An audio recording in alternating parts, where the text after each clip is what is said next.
अमरीकी सदर ट्रंप ने ईरान से डील की सूरत में पाकिस्तान आने का ऐलान कर दिया। सहाफियों से गुफ्तगू में दावा किया कि ईरान से डील के बहुत करीब हैं। मुज़ाकरात का दूसरा दौर इसी हफ्ते हो सकता है। मुमकिन है मुआहदे पर दस्तखत की तकरीब में शिरकत के लिए इस्लामाबाद जाएं। वाज़ेह किया जंगबंदी में तोसी हो सकती है, लेकिन इसकी ज़रूरत नहीं पड़ेगी। ट्रंप ने दावा किया ईरान आमादा हो चुका, वो जोहरी हथियार नहीं रखेगा। ईरान के साथ मुआहदा करेंगे और ये अच्छी बात होगी। डील नहीं हुई तो दोबारा जंग शुरू हो जाएगी।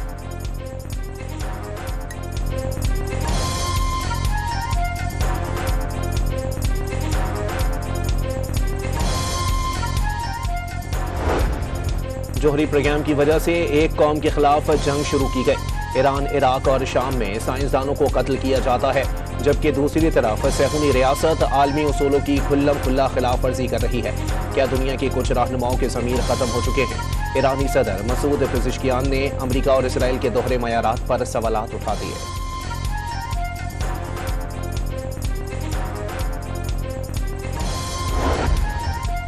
वज़ीर आज़म वफ्द के साथ तुर्किया पहुंच गए। तुर्क वज़ीर ख़ारजा हाकान फिदान की शहबाज शरीफ से मुलाकात। अंतालिया में मुलाकात के दौरान नायब वज़ीर आज़म इसहाक डार और मुआविन ख़ुसूसी तारिक फातमी भी मौजूद। हाकान फिदान का अंतालिया डिप्लोमेसी फोरम में शिरकत पर शहबाज शरीफ से इज़हार तशक्कुर। शहबाज शरीफ की सदर तैयब उर्दवान से मुलाकात भी मुतवक्के। वज़ीर आज़म की दोहा में अमीर कतर से बैठक। इलाकाई और आलमी सूरत हाल पर तफसीली तबादला ख्याल। अमीर कतर ने खित्ते में कशीदगी कम करने के लिए पाकिस्तानी कोशिशों को सराहा।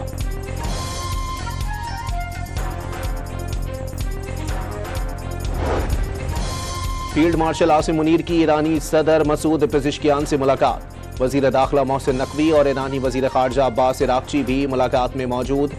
चीफ ऑफ डिफेंस फोर्सेस की तेहरान में स्पीकर ईरानी पार्लियामेंट बाकर गालिबाफ के साथ भी बैठक। ईरान जंग ने सिर्फ खित्ते को नहीं, इससे बाहर भी सबको मुतासिर किया। तनाज़े के इब्तिदा से ही पाकिस्तान ने कशीदगी में कमी, मुज़ाकरात की बहाली और जंगबंदी को तरजीह दी। मुस्तकिल मंदूब आसिम इफ्तिखार का आबनाए हुर्मस के तनाज़े पर जनरल असम्बली इजलास में खिताब। आबनाए हुर्मस में मामूल की बहरी नकलो हरकत की बहाली का मुतालबा। वाज़ेह किया अहम आबी गुज़रगाह की मौजूदा सूरत हाल दुनिया भर पर मनफी असरात मरतब कर रही है। खबरदार किया अस्करी कशीदगी और रुकावटें बरकरार रहीं तो इंसानी मुश्किलात में इजाफा होगा।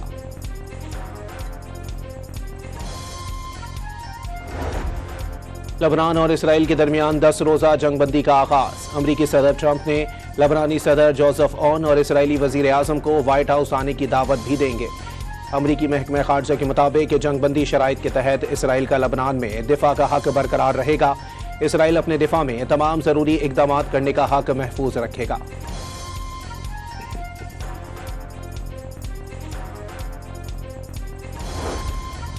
जंगबंदी का मतलब इसराइल को नकलो हरकत की आज़ादी देना नहीं। लबनानी मज़ाहिमती तंजीम हिज़्बुल्लाह का दो टोक पैगाम। वाज़ेह किया लबनान में इसराइली फ़ौज की मौजूदगी मज़ाहिमत का हक देती है।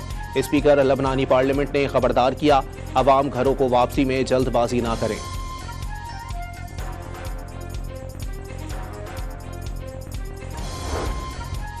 ईरान का इसराइल लबनान जंगबंदी का खैर मकदम। तर्जुमान दफ्तर ख़ारजा इस्माइल बकाई ने पेशरफ्त को अमरीका से मुआहदे का नतीजा करार दे दिया।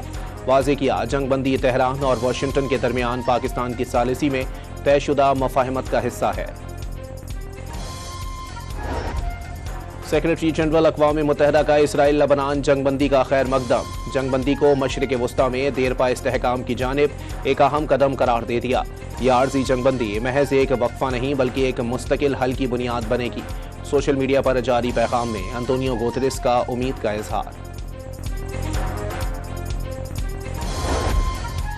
इसराइल से जंगबंदी मुआहदे के बाद लबनानी शहर बैरूत समेत मुख्तलिफ शहरों में सड़कों पर अवाम निकल आए। कौमी परचम उठाए लबनानियों का खुशी का इजहार। ईरान के पास अब भी हजारों मिसाइल्स और खुदकुश ड्रोन्स का जखीरा मौजूद है। अमरीकी फौजी हुकाम का दावा ईरान के हथियारों का ये जखीरा खित्ते में अमरीकी और इत्तेहादी अफवाज के लिए खतरा बन सकते हैं। अमरीकी डिफेंस इंटेलिजेंस एजेंसी के सरबराह लेफ्टिनेंट जनरल जेम्स एडम्स की ऐवान नुमाइंदगान की मुसल्लह अफवाज की ज़ेली कमेटी को ब्रीफिंग।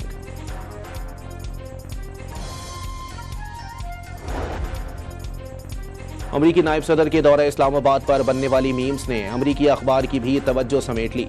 न्यूयॉर्क पोस्ट ने जेडी वेंस पर तफरीही मीम्स को खूब सराहा। मुख्तलिफ सोशल मीडिया सार्फिन की पोस्ट शेयर कर दी। किसी ने लिखा मजाक को रकम में बदला जा सकता तो IMF कर्जे वापस कर चुके होते। तो कोई बोला पाकिस्तान का मीम गेम स्टेट डिपार्टमेंट की ब्रीफिंग से ज्यादा मजबूत है। ईसाइयों के रूहानी पेशवा पोप लियो का जंग से मुतालिक एक और सख्त बयान। हजरत ईसा ने सुलह कराने वालों को खुशखबरी सुनाई। मजहब को फौजी, माशी या सियासी मफादात के लिए इस्तेमाल करने वालों पर अफसोस है। मुकद्दस चीजों को अंधेरे में घसीटने वाले काबिल अफसोस हैं। दुनिया चंद जालिमों के हाथों तबाह हो रही है। पोप लियो का इजहार ख्याल।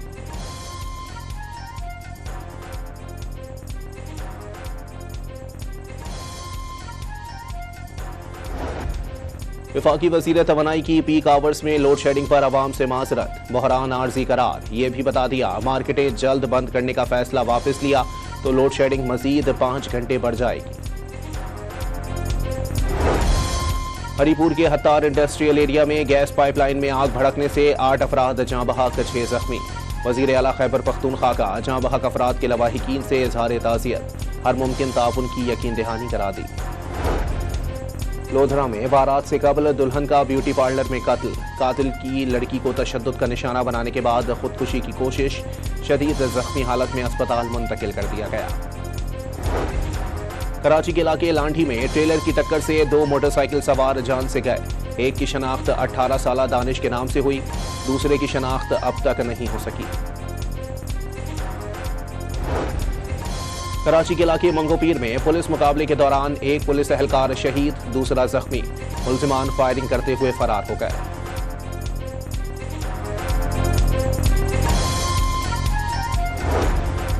FIA के एंटी ह्यूमन ट्रैफिकिंग सेल की कराची में बड़ी कार्रवाई। इंसानी स्मगलिंग में मुलव्विस मुनज़्ज़म नेटवर्क बेनकाब। मुतअद्दिद मुल्जिमान गिरफ्तार। दर्जनों पासपोर्ट्स और जाली इमिग्रेशन स्टैंप्स बरामद। इस्लामाबाद में होटल, रेस्टोरेंट और फूड आउटलेट्स रात 10 बजे बंद करने का हुक्म।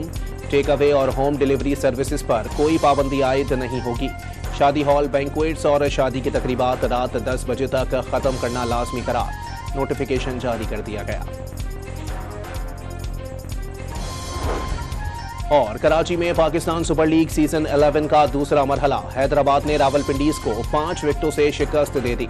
मुसलसल छठी शिकस्त के बाद रावलपिंडी की टीम प्लेऑफ की दौड़ से बाहर। दूसरे मैच में कराची किंग्स ने इस्लामाबाद यूनाइटेड को 8 विकेटों से हरा दिया।